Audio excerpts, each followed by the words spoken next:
जीवनातील सगळं टेन्शन, सगळ्या चिंता, सगळं दुःख संपून जाईल. फक्त 5 मिनिट शांततेत मन लावून हा व्हिडिओ ऐका. आपलं दुःख प्रत्येकाला सांगत बसू नका, कारण प्रत्येकाकडे मलम नसतो, परंतु प्रत्येकाकडे मीठ मात्र नक्की असतं आणि ते तयारच असतात तुमच्या जखमेवर मीठ लावायला. आयुष्यात असं जगा की तुम्हाला कमी लेखणारे लोक एक दिवस तुमची ओळख सांगत फिरले पाहिजेत. आयुष्य हे गरजेनुसार चालत असतं. थंडीमध्ये सूर्याची आपण वाट पाहतो आणि उन्हाळ्यात त्याच सूर्याचा आपण तिरस्कार करतो. ज्यावेळी माणसाच्या खिशामध्ये पैसा असतो ना, तेव्हा तो विसरून जातो की तो कोण आहे, आणि खिशामध्ये पैसे नसतील तेव्हा लोक विसरतात की तो कोण आहे. आपल्या यशाचा रुबाब आई वडिलांसमोर करू नका, कारण त्यांनी आयुष्यभर मेहनत करून तुम्हाला जिंकवलंय. जेव्हा पैसे नसतात तेव्हा झोप येत नाही, आणि पैसे येतात तेव्हा झोपेच्या गोळ्या खाऊन झोपावं लागतं. जेव्हा पैसे नसतात तेव्हा लोक मंदिरात दर्शनासाठी जातात, आणि जेव्हा पैसे येतात तेव्हा लोक मंदिरात फिरण्यासाठी जातात. लोकांना तेवढीच इज्जत द्या जेवढी त्यांची लायकी आहे, नाहीतर त्याच लोकांना तुमच्या डोक्यावर बसायला वेळ लागत नाही. पोटात गेलेलं विष एकाच माणसाला मारतं, पण कानात गेलेलं विष सगळीच नाती संपवून टाकतं. कुणाची गरिबी पाहून नातं तोडू नका, कारण गरिबाच्या घरी जितका मान मिळतो तितका मान श्रीमंतांच्या घरात मिळत नाही.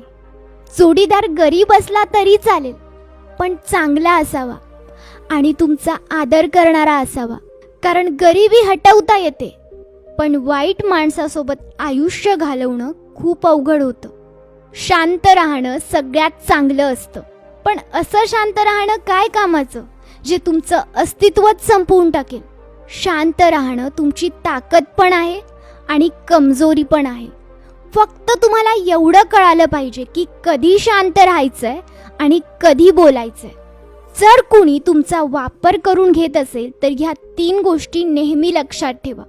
सगळ्यांना आपण एकाच वेळी खुश ठेवू शकत नाही, त्यामुळे पहिले तर लोकांना खुश ठेवणं बंद केलं पाहिजे, कारण तुम्ही सगळ्यांना खुश ठेवू इच्छिता आणि ते तुमचा वापर करून घेतात. दुसरी गोष्ट म्हणजे स्वतःला महत्त्व द्यायला शिका. आधी स्वतःची इज्जत करा, मग दुसऱ्यांची. आणि तिसरं म्हणजे प्रत्येक वेळी हो म्हणणं बंद करा. नाही सुद्धा म्हणायला शिका. नाही म्हणता आलं पाहिजे. लक्ष्मीची चोरी होऊ शकते, परंतु सरस्वतीची नाही. म्हणून श्रीमंत होण्याआधी सुशिक्षित बना. पूर्ण 9 महिने लागलेत तुमच्या आईला तुम्हाला जन्म द्यायला, म्हणून कुणाला इतकाही हक्क देऊ नका की एका सेकंदात तो तुमचं मन दुखावेल.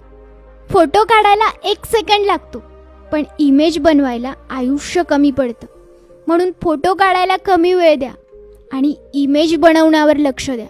आकाशात उडणारे पक्षी सुद्धा कधी घमंड करत नाहीत, कारण त्यांना हे माहिती आहे की आकाशात कायम थांबता येत नाही. शेवटी जमिनीवर यावेच लागणार आहे. कदर करा त्यांची जे मनापासून तुमची काळजी घेतात, नाहीतर आजकाल काळजी घेणारे कमी आणि त्रास देणारे जास्त असतात. कधीही कोणासमोर तुमच्या वागण्याचे स्पष्टीकरण देऊ नका, कारण ज्यांना तुमच्यावर विश्वास आहे त्यांना सफाई देण्याची गरजच नाही, आणि ज्यांना तुमच्यावर विश्वासच नाही त्यांना कधी तुमचं पटणारच नाही. कधीही झाडासारखं आयुष्य जगू नका, कारण लोक त्या झाडाचं फळ पण खातात आणि त्याच झाडाला दगडही मारतात. काही लोक तोंडावर इतकं खोटं आणि गोड बोलतात की त्यांना असं वाटतं त्यांचं वागणं कुणालाच कळत नाहीये. अशा लोकांपासून सावध राहा, दूर राहा. जर एखादी व्यक्ती तुमच्याबरोबर वाईट वागली असेल तर लगेच नातं तोडण्याची घाई करू नका. थोडा वेळ द्या, विचार करा, नाहीतर नंतर पश्चाताप होईल. आईशिवाय घर अपूर्ण असतं आणि वडिलांशिवाय आयुष्य. नशीबवान आहेत ते सर्वजण ज्यांच्या डोक्यावर आई वडिलांचा हात असतो. कधीही वेळेवर आणि नशिबावर घमंड करू नका, कारण दिवस हे प्रत्येकाचेच बदलत असतात. माणूस कितीही गरीब असला तरी त्याच्याबद्दल कधीही भेदभाव करू नका, कारण त्याचा काळ आणि वेळ कधी बदलेल हे कुणीच सांगू शकत नाही. शिळ्या भाकरीला आणि तुटक्या चपलेला कधीही नाव ठेवू नका, कारण भाकरी आज शिळी आहे, पण काल तिने आपलं पोट भरलं होतं. आणि चप्पल आज तुटली असेल, पण तिने काल आपल्याला आधार दिला होता. म्हणून आपल्या आयुष्यातील प्रत्येक व्यक्ती ही फार मोलाची आहे आणि तिची किंमत ही वेळ आल्यावरच कळते, हे लक्षात घ्या.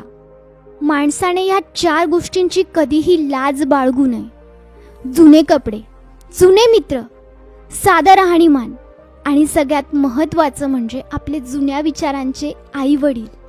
व्हिडिओ आवडला असेल तर लाईक सबस्क्राईब जरूर करा. पूर्ण व्हिडिओ बघण्याबद्दल धन्यवाद.